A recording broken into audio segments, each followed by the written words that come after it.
আমি তো ভালোবাসি তোকে, সিজন 2, লেখিকা ফারজানা মনি। আরিফের কণ্ঠ কর্ণকুহরে পৌঁছাতেই মিম কিছুটা অবাক হয়ে গেল। আবছা আলোয় মিলন ঘটল দুই জোড়া চোখের। আরিফ এখনো মিমের মুখে হাত চেপে আছে। আরিফ স্পষ্টভাবে লক্ষ্য করছে যে মিমের ওষ্ঠদ্বয় টিটটির করে কাঁপছে। আরিফ মিমের ঠোঁটে এক আঙ্গুল ছুঁয়ে বলল, "শ্শ্, এভাবে কাঁপছো কেন?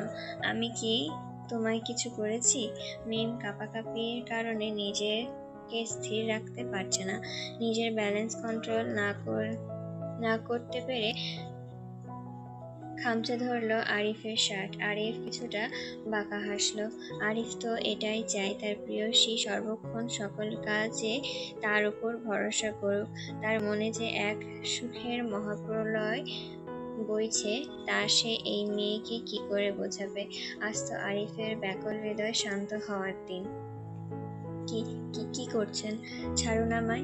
মিমের কাঁপা কণ্ঠে ধ্যান ভাঙল আরিফের। আরিফ নেশাতুর দৃষ্টিতে মিমের দিকে তাকিয়ে আছে। তার চোখ দুটো মিমের সারা মুখে যেন বিচরণ করছে। হঠাৎই আরিফ মিমের মুখের দিকে কিছুটা ঝুঁকে আসলো। মিম ভয়ে লজ্জায় চোখ খিচে বন্ধ করে রেখেছে। আরিফ মিমের ললাটে একটা চুমু দিল, তারপর কানের সামনে ঠোঁট নিয়ে ফিসফিসিয়ে বলল, "আই লাভ ইউ জান।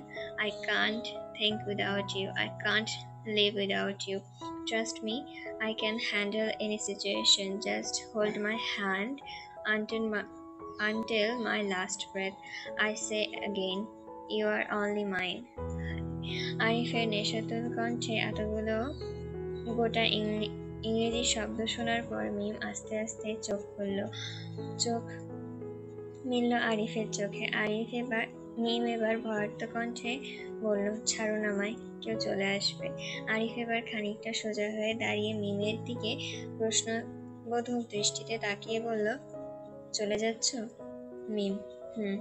আরিফ, আবার কবে দেখা হবে? মিম, জানি না। আরিফ, বাড়িতে গেলে কি আর আমার কথা মনে থাকবে? মিম সহজ স্বীকারোক্তি, জানি না। আরিফ এবার খানিকটা ভ্রু কুঁচকে বলল, "তাহলে কি জানেন ম্যাডাম?" মিম লজ্জায় মাথা নুইয়ে বলল, "তাও জানি না।" আরিফ বুকের পাশে এক হাত রেখে খানিকটা ব্যথাতুর সুরে বলল, "ইস, আপনার কণ্ঠের ভাণ্ডারে কি জানি না ছাড়া আর কোনো শব্দ নেই?" মিম কোনো কিছু না বলেই মাথা নুইয়ে রাখল। আরিফ তার পুরুষালী হাতে মিমের মুখটার সামনে উড়ে আসা ছোট ছোট চুলগুলো সরিয়ে দেয়। আরিফের আলতো ছোঁয়ায় যেন মিমের শরীর কেঁপে ওঠে। মিম, এই মিম, কোথায় তুই? বাইরে থেকে আইরিনের গলা ফাটানোর শব্দ শুনে মিম আরিফের কাছ থেকে ছুটে বেরিয়ে যাচ্ছে। ঠিক তখনই আরিফ মিমের এক হাত চেপে ধরল। হাতে একটা মুঠোফোন ধরিয়ে দিয়ে বলল, "এটা সযত্নে লুকিয়ে রাখবে। প্রতি রাতে আমায় কল করবে। বাড়িতে গিয়ে যদি আমাকে ভুলে যাও তাহলে পড়ালেখার জন্য আর সময় দেব না। ডিরেক্ট বিয়ে করে নিয়ে আসবো আমার কাছে। তখন দেখবো কোথায় পালাও।" খাপছাড়া কথায় মিম কিছুটা হাঁসফাঁস করে উঠল। বাইরে থেকে আইরিনের আবারও ডাক ভেসে আসায় এবার আরিফ মিমের হাত ছেড়ে দিল। মিম ছুটে পালালো। সময় যাচ্ছে সময়ের গতিতে। সেকেন্ড, মিনিট, ঘন্টা, তারপর গোটা একটা দিন, তারপর সপ্তাহ, তারপর মাস। সময় কাটা তার নিজস্ব গতিতে চলছে। মেঘের এখন 7 মাস। পেটটা বেশ উঁচু হয়েছে। আবির তো মাঝে মধ্যেই মেঘের পেটে মাথা রেখে বেবির সাথে কথা বলে। আবিরের পাগলামো দেখে মেঘ শুধুই হাসে। এক এক সময় এক একটা খাবার নিয়ে আসে, এসে মেঘের হাতে ধরিয়ে দিয়ে বলে, "এই খাবার কিন্তু তোমার জন্য না।" মেঘ যদি প্রশ্ন করে কার, আবির সুন্দর মসৃণ হেসে জবাব দেয়, "আমার আহিয়ার। যদিও খাবারটা এখন তোমাকেই খেতে হবে, কারণ তোমার মধ্যেই আহিয়া খাবে।" আবিরের এই অদ্ভুত পাগলামোগুলো বিগত কয়েক মাস ধরে মেঘ দেখে আসছে। বারবার এই মুখে বলে সব খাবার আহিয়ার, কিন্তু তা আবার যত্ন সহকারে মেঘকে খাইয়ে দেয়। মেঘ তখন বাধা দিয়ে বলে, আমি খাবো না, তোমার মেয়েকে খাওয়াও। আবির তখন আবারও হেসে জবাব দেয়, আমি তো তোমাকে খাওয়াচ্ছি না, তোমার মধ্যে আমার মামনিকে খাওয়াচ্ছি। মেঘ তখন আবারও হতাশার চোখে আবিরের দিকে তাকায়। সময় তালে তালে আরিফ আর মিমের ভালোবাসাটাও যেন মনের গভীর থেকে গভীরে ছুঁয়ে যাচ্ছে। রোজ রাত জেগে কথা বলা হয় দুইজনের। মাঝে মধ্যে আরিফ তো মিমের কলেজের সামনে এসেও দেখা করে যায়। আরিফ আজকাল চেষ্টা করছে বাবার ছোটখাটো বিজনেসটাকে আরেকটু বড় করার। বড় ভাই আসিফের কখনোই বিজনেসে মনোযোগ ছিল না, তাই সে চাকরি জীবনটাকেই বেছে নিয়েছে। কিন্তু আরিফ মূলত ব্যবসায় নিজের ক্যারিয়ারটাকে গোছাতে চায়। তাছাড়া মিমের জন্য যোগ্য হওয়ারও অতি জরুরি। এদিকে বন্যা আর তানভীর খুব সুখে শান্তিতেই দিন কাটাচ্ছে। সারাদিন পর অফিস থেকে এসে তানভীর যখন বন্যার হাসি মুখটা দেখে, তখন তার মনে হয় সারা রাজ্যের সুখ শান্তি যেন তার ঘরে উকি দিয়েছে। এই মেয়েটা তানভীরের সকল প্রশান্তির কারণ।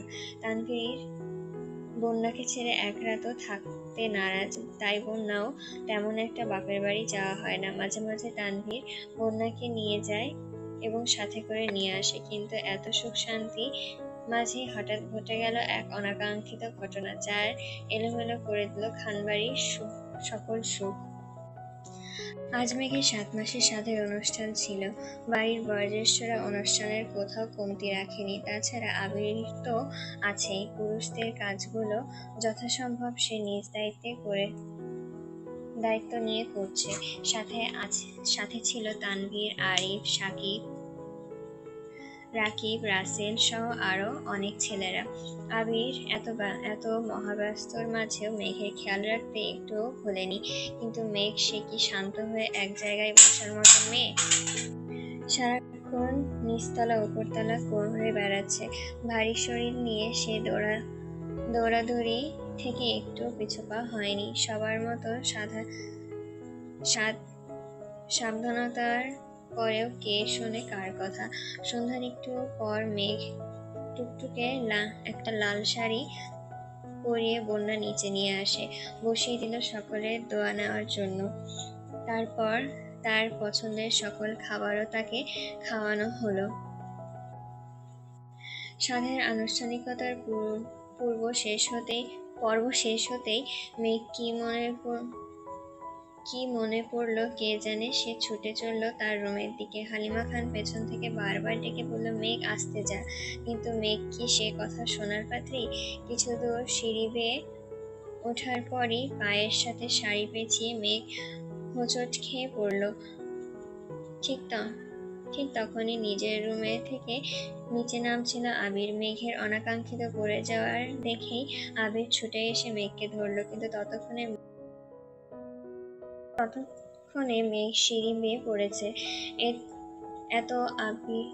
হয়তো আবির আসতে আরেকটু দেরি হলে মেঘ সিঁড়ি থেকে নিচে পড়ে যেত, কিন্তু সৌভাগ্যবশত আবির এসে মেঘকে আঁকড়ে ধরে। নিচে সবাই এই ঘটনা দেখে ভয়ে দৌড়িয়ে আসলো মেঘের দিকে। আবির তৎক্ষণাৎ মেঘকে পাজাকোলা করে নিজের রুমে নিয়ে শুইয়ে দিল। মেঘকে বারবার চেক করে জিজ্ঞাসা করছে কোথায় কোথায় ব্যথা পেয়েছে, কিন্তু মেঘ জানালো সে কোথাও ব্যথা পায়নি, কিন্তু কোমরে একটু ঝাঁকুনি লেগেছে। আবির একটা স্বস্তির নিঃশ্বাস ফেলল। এতক্ষণে বাড়ির সকলেই জমা হয়ে গেছে মেঘের রুমে। তানভীর, বন্যা সহ সকলেই বারবার জিজ্ঞাসা করছে সে ডাক্তার ডাকবে কিনা, মেঘ কোথাও ব্যথা পেয়েছে কিনা, কিন্তু মেঘ বরাবরের জবাব একই, সে ঠিক আছে। আবির গম্ভীর মুখে পাশে দাঁড়িয়ে আছে। কিছুক্ষণ পর সকলে চলে যেতেই আবির খাটের অন্যদিকে ফিরে শুয়ে পড়ল। মেঘ বুঝতে পারল আবিরের এত বারবার নিষেধ করা সত্ত্বেও মেঘের এত অবাধ্য চলাফেরার কারণে আবির রাগ করেছে। মেঘ আর কিছু বলল না, সে নিজেও চুপচাপ শুয়ে পড়ল। কোমরটা হালকা চিনচিন ব্যথা করছে, ঘুমিয়ে যাওয়াটাই শ্রেয়। কিন্তু বিপত্তি ঘটল মাঝরাতের দিকে। মেঘ আর আবির দুইজনেই ঘুমিয়ে আছে। হঠাৎ মেঘের পেট ও কোমরে হালকা চিনচিন ব্যথায় হালকা নড়ে চড়ে উঠল। একপাশ হয়ে শুয়ে থাকা অবস্থায় কোমরে ব্যথা করছে করছে হয়তো সেটা ভেবেই মেঘ ঘুমের মধ্যে খানিকটা সোজা হলো, কিন্তু সেই সময় ঘটল এক আপার্থিক ও অনাকাঙ্ক্ষিত ঘটনা। মেঘ খানিকটা সোজা হওয়ার পরেই বুঝতে পারল মেঘের গর্ভপথ দিয়ে তরল কিছু গড়িয়ে পড়ছে। মুহূর্তের মধ্যে তরল পদার্থের পরিমাণ যেন বেড়েছে। মেঘ ঘুমানোর মধ্যেই খানিকটা ভ্রু কুঁচকে খাটের পাশে থাকা ল্যাম্প লাইটটি জ্বালিয়ে উঠে বসলো। বিছানায় তখন তরল কিছুর অবস্থান চোখে পড়তেই মেঘ খানিকটা ভয়ে বিছানা থেকে নেমে রুমের লাইট জ্বালিয়ে রুমটাকে আলোকিত করলো। এ কি, মেঘের চোখ তো আশ্চর্যের কোঠা থেকে বেরিয়ে আসছে, মুখে বাকশক্তি যেন হারিয়ে ফেলেছে। মেঘ কিছু বুঝতে না পেরেই তাড়াহুড়ো করে আবিরকে ডাকলো। আবির ঘুমো ঘুমো চোখে মেঘকে জানাতে চাইলো কি হয়েছে, কিন্তু মেঘ যেন কথা বলার শক্তি হারিয়েছে। আঙ্গুল দিয়ে বিছানার দিকে দেখালো। মেঘের আঙ্গুলের ইশারায় বুঝতে পেরে আবিরও বিছানায় লক্ষ্য করলো। আবিরের মুহূর্তের ঘুম ছেড়ে সোজা হয়ে বসলো। মেঘের কাছে গিয়ে বলল, তুমি ঠিক আছো? মেঘ কাঁদো কাঁদো হয়ে উত্তর দিল, হুম, কিন্তু হঠাৎ করে এত ব্লাড কেন বের হলো? আমাদের বেবি ঠিক আছে তো? মেঘ আবির চিন্তিত মুখ নিয়ে মালিহা খানের দরজায় টোকা দিল। মালিহা খান এত রাতে আবিরের দরজার বাইরে দেখে চিন্তিত মুখে শুধালো, কি হয়েছে? আবিরের মুখে মেঘের কথা শুনে মালিহা খান হালিমা খানকে ডেকে নিয়ে ওপরে মেঘের রুমে গেলেন। মালিহা খান ও হালিমা খান মেঘ আবিরের রুমে ঢুকে দেখলো মেঘ চুপচুপে হয়ে ফ্লোরে বসে আছে। দুইজনের চিন্তিত মুখ নিয়ে মেঘের নিকট পৌঁছালো। মালিহা খান চিন্তিত মুখে শোধালেন, কি হয়েছে মেঘ তোর? কেমন লাগছে? আমার একটু খুলে বলতো। মেঘ কাঁদো কাঁদো মুখ নিয়ে আম্মু আর বড় আম্মুর দিকে তাকিয়ে আছে। পাশে চিন্তিত আর অসহায় মুখে দাঁড়িয়ে আছে আবির। মালিহা খান চিন্তায় হাউমাউ করে কেঁদে দিল। আর কাঁদবেই না কেন? কি হচ্ছে তার ছোট্ট মেয়েটার সাথে? আল্লাহ না করুক, যেভাবে ব্লাড গিয়েছে বাচ্চাটা যদি কিছু হয় তাহলে মেয়েটাকে কিভাবে সামলাবে সে? মায়ের কান্না দেখে এবার মেঘও হাউমাউ করে কেঁদে দিল। মালিহা খান হালিমা খানের উদ্দেশ্যে বলল, হালিমা, কি করছিস তুই? তুই যদি এভাবে কান্নাকাটি করিস তাহলে মেঘকে কিভাবে সামলাবো? এবার হালিমা খান মনে হয় একটু কিছু বোঝে চুপ করে মেঘের পানে তাকিয়ে আছে। মালিহা খান মেঘকে ফ্লোর থেকে তুলে একটা প্লাস্টিকের চেয়ারে বসিয়ে এক গ্লাস ঠান্ডা পানি এগিয়ে দিল। বলল, এটা খা, ভালো লাগবে।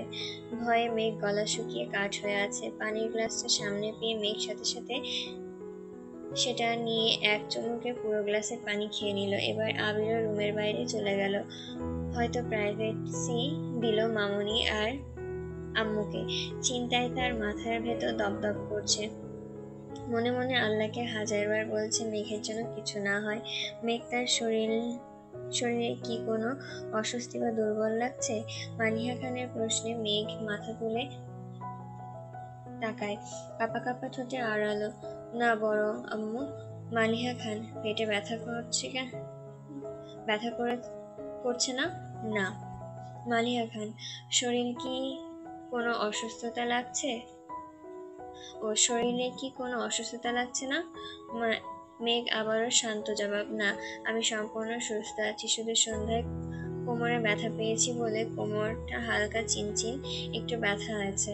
মালিহা খান কিছুক্ষণ ভেবে তারপর জবাব দিলেন, যেহেতু এখনো পেটে ব্যথা বা কোনো সমস্যা দেখা দেয়নি, আমার মনে হয় ইনশাল্লাহ বেবি হয়তো ভালো আছে। তুই চিন্তা করিস না, রুমে বেডশিটটা চেঞ্জ করে দিয়ে যাচ্ছি, তুইও চেঞ্জ করে নে। মেঘ, কিন্তু বড় আম্মু। মেঘের কথা শেষ না হতেই বাদ সাধল মালিহা খান। আর কোনো কথা না, যেহেতু শরীর সুস্থ আছে সেহেতু শুয়ে পড়। আগামীকাল সকালে তোকে নিয়ে ডাক্তারের কাছে যাব চেক আপ করতে। মেঘ মালিহা খানের দুই হাত নিজের হাতের মুঠোয় নিয়ে বলল, বড় আম্মু, আমার বেবিটার কিছু হবে না তো? মালিহা খান, আমার এত বছরের অভিজ্ঞতা বলছে কিছু হবে না হয়তো, তাও আগামীকাল ডাক্তারের কাছে গিয়ে চেক আপ করে নিবি।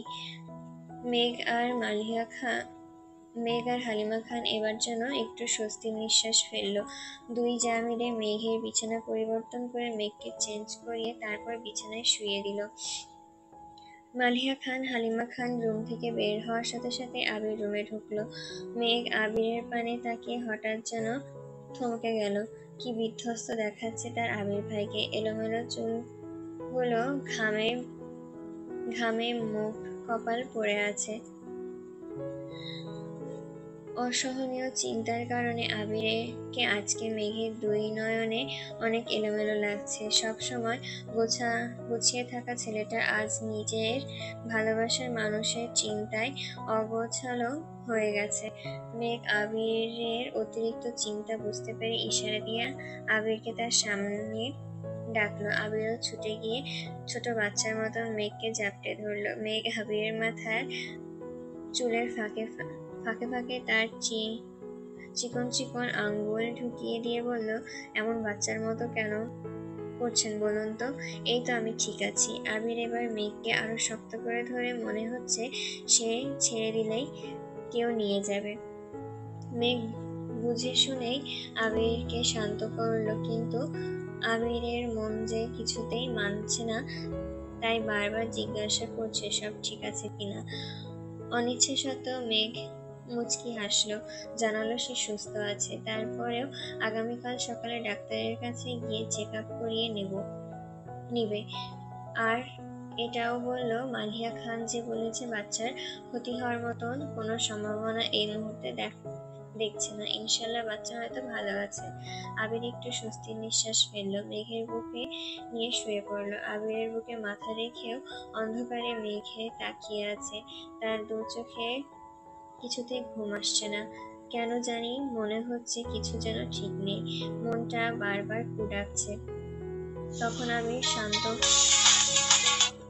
তখন আবিরকে সান্ত্বনা দেওয়ার জন্য অনেক কিছুই তো বলল মেঘ, কিন্তু এখন সে নিজেই বোঝাতে অক্ষম। দু চোখের পাতা আজ কিছুতেই এক হচ্ছে না। কেন জানি মেঘ বারবার মনে হচ্ছে এই রাত কি আবির ভাইয়ের সাথে আমার শেষ রাত। কথাটা ভাবতেই যেন সারা শরীর কাঁটা দিয়ে উঠল। আবির একটু স্বস্তির নিঃশ্বাস ফেলল, মেঘকে বুকে নিয়ে শুয়ে পড়ল। দীর্ঘ একটা চিন্তিত আধার রাতের পর ধরণীতে আবারও দেখা দিল সোনালি রোদ্দুর উজ্জ্বল সকাল। আবির আর মেঘ জীবনেও এই আধার কাটিয়ে উজ্জ্বল রোদের সোনালি আলো দেখা দিবে। এখন শুধু এটাই দেখার পালা। মেঘের অসুস্থতার কথা শুনে সকাল সকাল মেঘের রুমে হাজির হলো বন্যা আর মিম। দুজনেই দরজার সামনে দাঁড়িয়ে টোকা দিল, দরজা খোলা আছে, ভেতরে এসো। ভেতরে থেকে আবিরের শব্দ পেয়ে মিম আগের রুমে ঢুকলো। পিছু পিছু বন্যাও এসে দাঁড়ালো মেঘের পাশে। আবিরের ল্যাপটপে নিয়ে কাজ করছে। মূলত সে রাকিব আর রাসেলকে অফিসের কিছু জরুরি ডকুমেন্টস ইমেল করছিল। আজ আবির অফিসে যাবে না, তাই সে রাকিব ও রাসেলকে সব কাজ সামলে নেওয়ার দায়িত্ব দিয়েছে। মেঘে পাশেই চুপচাপ শুয়ে আছে। মেঘ সকাল থেকে নিচে যাওয়ার জন্য ছটফট করছে, কিন্তু আবিরের ধমকের কারণে নিচে যেতে পারছে না। আবিরের একটাই কথা, রেস্ট নাও। আবির বন্যা ও মিমকে রেখে রুম থেকে বের হয়ে গেল। এবার যেন বন্যা একটা দীর্ঘ নিঃশ্বাস ফেলল। এতক্ষণ যাবৎ আবিরকে দেখে বন্যা ভেতরে নিঃশ্বাস আটকে রেখেছিল। এই বাড়িতে এসে বন্যার প্রায় 7 মাস হলো, কিন্তু এখনো আবিরের সামনে বন্যা মিম আদির মতো মিশতে পারে না। যতই হোক বড় ভাসুরত। মেঘ বন্যা ও মিমকে দেখে উঠে বসতে চাইল, কিন্তু তৎক্ষণাৎ বন্যা আটকে দিল। বলল, শুয়ে থাক, মোটে উঠবি না। বন্যার ধমকের সুরের শাসন শুনে মেঘ কিছুটা ভ্যাবাচেকা খেয়ে গেল। তারপর রসিয়ে রসিয়ে বলল, এই বন্যা, আমাকে মোটেও অর্ডার করবি না। তুই কি ভুলে গেছিস আমি তোর বড় যা হই? বলেই মেঘ মিটিমিটি হাসলো। তুই আমার বড় যা, কিন্তু এই মুহূর্তে তুই আমার ছোট ননদ, আর আমি তোর বড় ভাবি। তাই বলছি চুপচাপ শুয়ে পড়। বলে মেঘের গায়ে কাঁথা দিয়ে দিল। মিম পাশ থেকে ঠোঁট টিপে হাসছে। আর হাসবেই না কেন? মেঘকে কাবু করার মতন বন্যার একটা শক্ত ও সঠিক যুক্তি দেখিয়েছে। মেঘ পড়ল বিপাকে, নিজের কথার জালে নিজেই পেঁচিয়ে গেল। তার নিজের মুখটাকে এখন বন্ধ রাখাটাই উত্তম বলে মনে করলো মেঘ। বন্যা, কেমন আছিস এখন? মেঘ, আমি তো পুরোপুরি সুস্থ আছি, কিন্তু কিছুতেই বুঝতে পারছি না রাতে কেন এমন হলো। বন্যা, দোয়া করি সুস্থ থাক। মেঘ, এখন থেকে তোর নিজের যত্ন আরো একটু বাড়াতে হবে। মেঘ, তুইও এবার শুরু করলি আবির ভাইয়ের মতন? বন্যা মেঘের মাথায় হাত বোলাতে বোলাতে বলল, আবির ভাই তোকে খুব ভালোবাসে মেঘ, তুই নিজেও সেটা ভালোভাবে জানিস, তাও কেন চিন্তা দিস ভাইকে? মেঘ এবার মাথাটা বন্যার কোলে নিয়ে শুয়ে পড়ল। বন্যার হাতটা মেঘের হাতে নিয়ে মেঘ বলল, বেবি, জানিস এই পৃথিবীতে সবচেয়ে ভাগ্যবতী নারী মনে হয় আমি, যার আবির ভাইয়ের মতন একটা হাজবেন্ড আছে, তার তোর মতো একটা বেস্টও আছে, আর খানবাড়ির মতন একটা সুখী পরিবার আছে। বন্যা মেঘের মাথায় হাত রাখলো। দুই বান্ধবী একসাথে খিলখিল করে হেসে দিল। মিম পাশে দাঁড়িয়ে দুই বান্ধবীর মুক্ত ঝরা হাসি দেখছে। আর অমায়িক সেই হাসি কি অমায়িক সে হাসি! মিমের প্রাণটা জুড়িয়ে গেল। বর্তমান জামানায় এমন নিঃস্বার্থ বান্ধবী পাওয়া আকাশে চাঁদ পাওয়ার ন্যায়। মিম অপলক দৃষ্টিতে দুই বান্ধবীর অকৃত্রিম হাসি দেখছে। তখনই ঘরে এলো হালিমা খান, হাতে তার নাস্তার প্লেট। মূলত মেঘকে নাস্তা খাওয়ানোর কিছুক্ষণ পরেই ডাক্তারের কাছে নিয়ে যাওয়া হবে। আবির তার পরিচিত এক বন্ধুর সাহায্যে মধ্যরাতেই ডাক্তারের সিরিয়াল নিয়েছিল। কিছুক্ষণ পর মেঘকে সেইখানে নিয়ে যাওয়া হবে। ইতোমধ্যেই আবিরও নিচে এসে নাস্তা করে নিয়েছে। মালিহা খানকে জানালো সে অফিস যাবে না এবং মেঘকে নিয়ে আবিরই ডাক্তারের কাছে যাবে। হালিমা খান এতে সম্মতি জানালেন। তানভীরের সাথে যেতে চেয়েছে। আবির জানালো সে একাই পারবে। ঘড়ির কাঁটার বেলা 11টা। মেঘ আর আবির কিছুক্ষণ আগেই নার্সিংহোমে এসেছে। ডাক্তারকে সকল কিছু খুলে বলার পর ডাক্তার কিছু টেস্ট করতে দিল। এখন আবির আর মেঘ ডাক্তারের চেম্বারের বাইরে সেই রিপোর্টের অপেক্ষায় বসে আছে। দুইজন খুব চিন্তিত, কিন্তু মেঘের থেকেও আবির আজ বেশি এলোমেলো দেখাচ্ছে। মেঘ একবার আবিরের মুখের পানে তাকিয়ে আবার নিচের ফ্লোরের দিকে তাকালো। মনে অসংখ্য প্রশ্ন। কি হচ্ছে, কেন হচ্ছে, কবে হয়েছে, কিভাবে হয়েছে, কি করলে সমাধান হবে এই সমস্যার?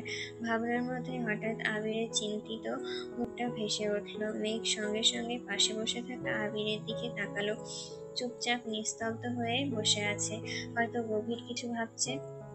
মেঘ এবার নিজেকে একটু সামলে আবিরের দিকে ফিরে বসলো। মেঘের নড়াচড়া বুঝতে পেরে আবিরও মেঘের দিকে তাকালো। মেঘ আবিরের দুই হাত মুষ্টিবদ্ধ করে বলল, আহিয়া আব্বু, প্লিজ আপনি টেনশন করবেন না, আমার কিছু হয়নি, আমি সুস্থ হয়ে যাব ইনশাল্লাহ, দেখিয়েন।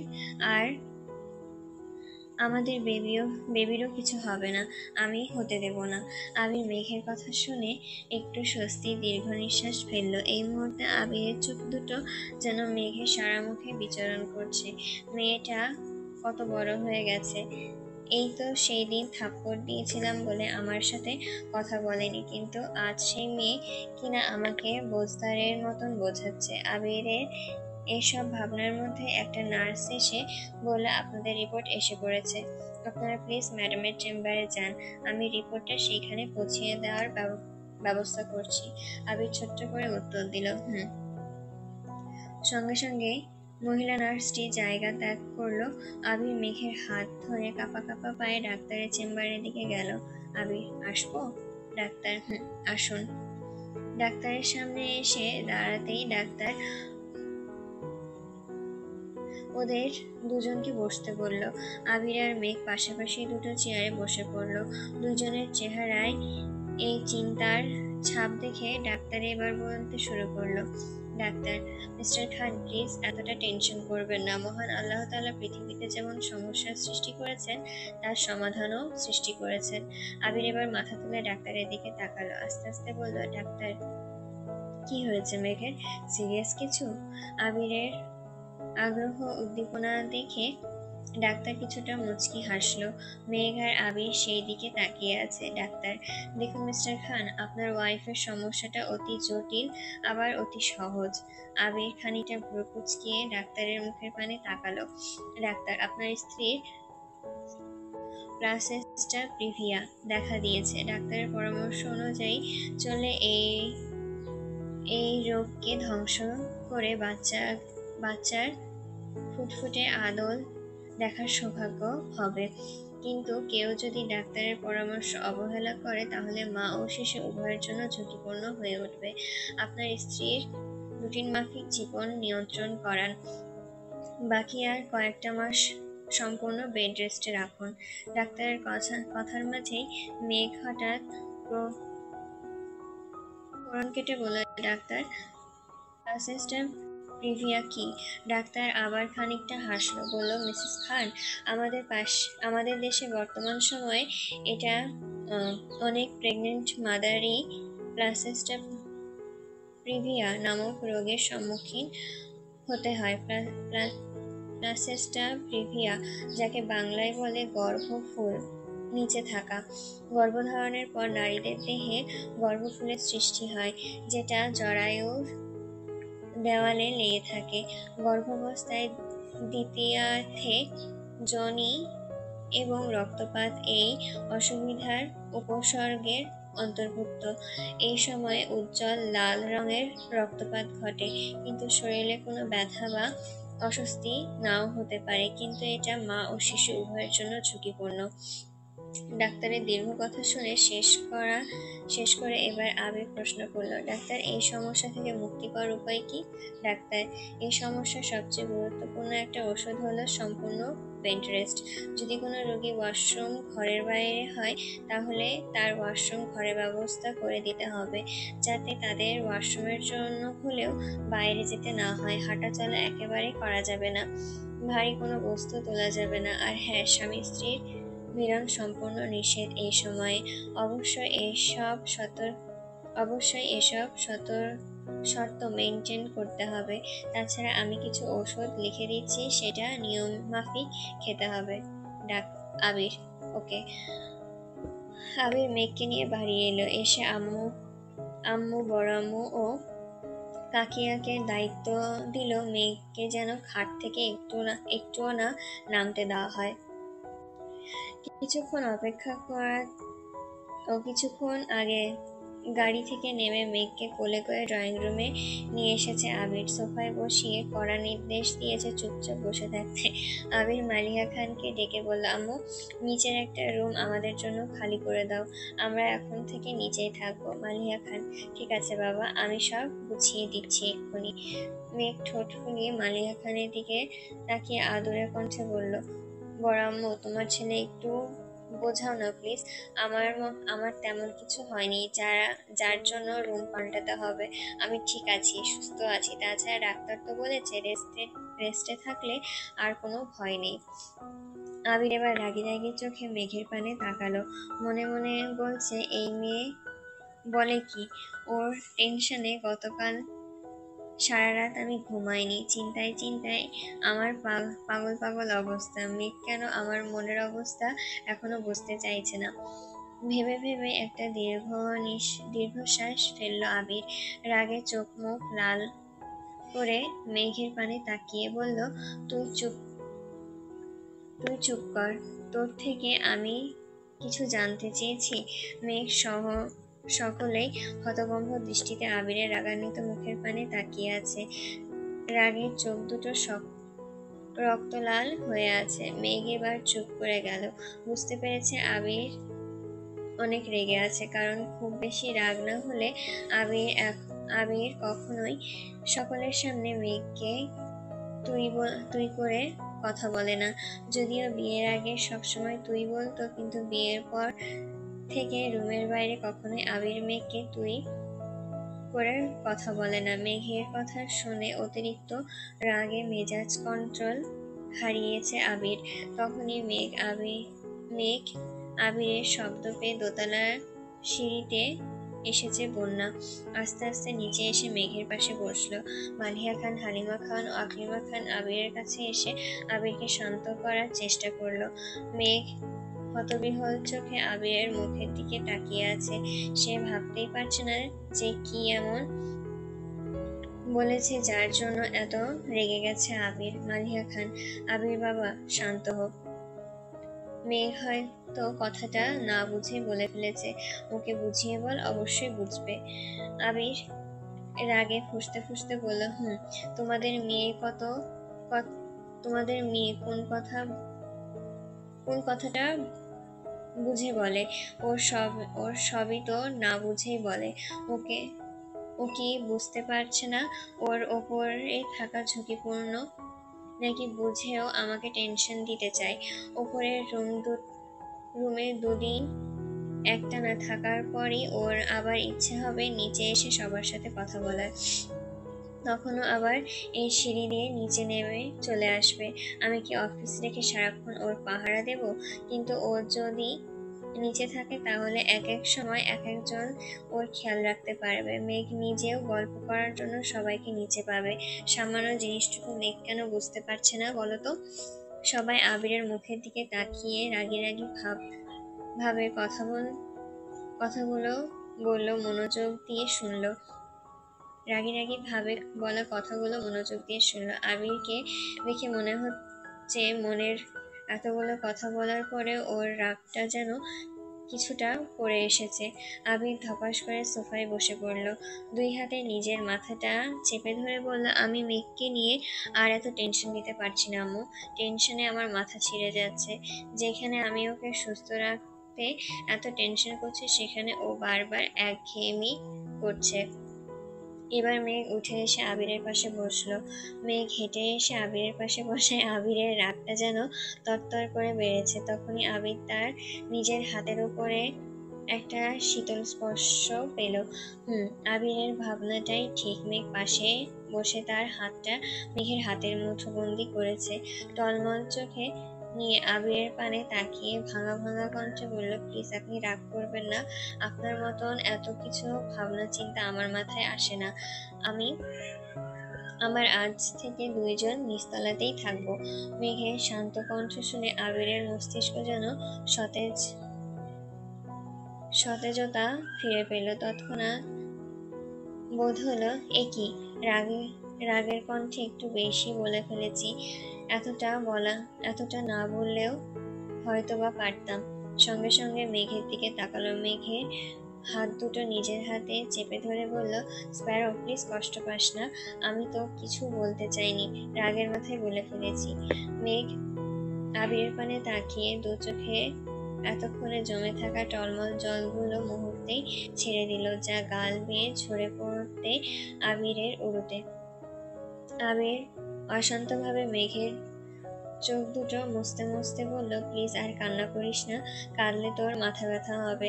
আবিরের অসহায় মুখ দেখে মেঘের কান্নার মাঝে হঠাৎই ফিক করে হেসে দিল। বলল, আবির ভাই, আই এম সরি। আমি কোনো কিছু না ভেবেই জেদ করেছিলাম ওপরে থাকার জন্য, কিন্তু আমার জন্য আপনার সিদ্ধান্তটাই বেস্ট। আবির এবার মেঘের কানের কাছে মুখ নিয়ে ফিসফিসিয়ে বলল, আমি কি তোর এখনো ভাই হই? মেঘ, তোকে নিয়ে আমি আর পারলাম না। তুই কি আমাকে তোর বাচ্চার মামা বানানোর প্ল্যান করছিস?